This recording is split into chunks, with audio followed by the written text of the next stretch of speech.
There is no way for me to put into words just how crucial this role is in the whole program, because you really are that center point where all roads are converging. The first thing I do is connect with homeless individuals or people that are about to lose their place due to loss of income or whatever, and assess their situation, see if they're qualified for the program, then help them get enrolled into it and take them on to my caseload.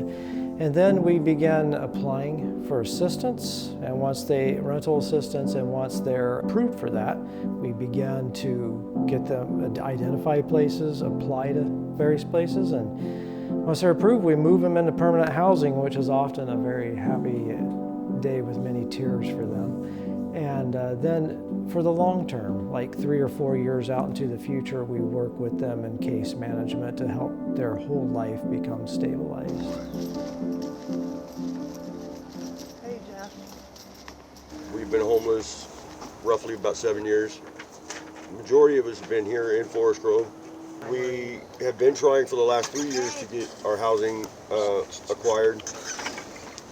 First couple of years, they'd get a little bit done and then it'd fall off. Get a little bit of information done and then it'd fall off. I've been homeless for 7 years. My woman died 7 years ago. I kind of lost my direction in life, and my body fell apart and I couldn't work anymore. I've been filing for disability ever since. We've got our approvals for our apartment, and so we can finally move in and we can move forward. Michael has been great.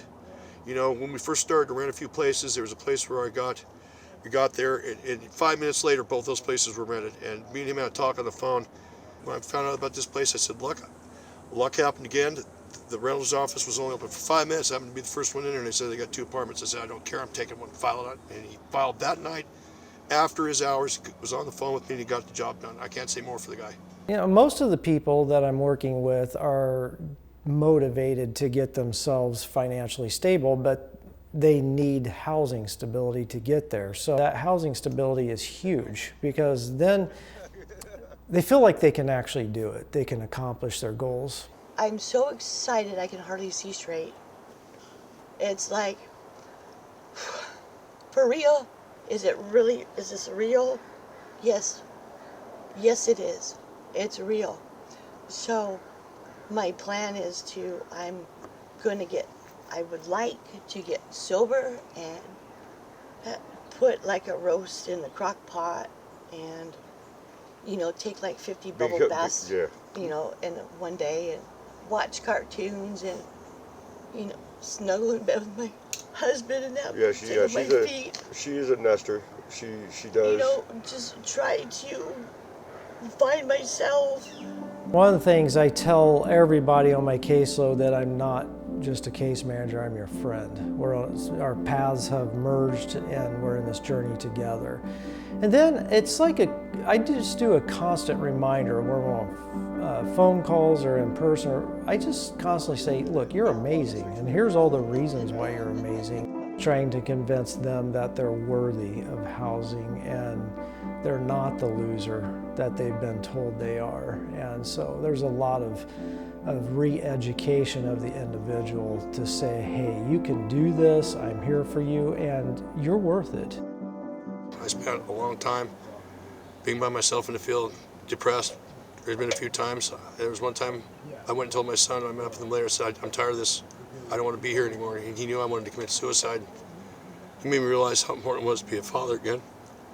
So I kept going back there. And about 2 months ago, I said, I'm going to be living out there. I might as well try to find a place out here. I've been homeless myself 3 times.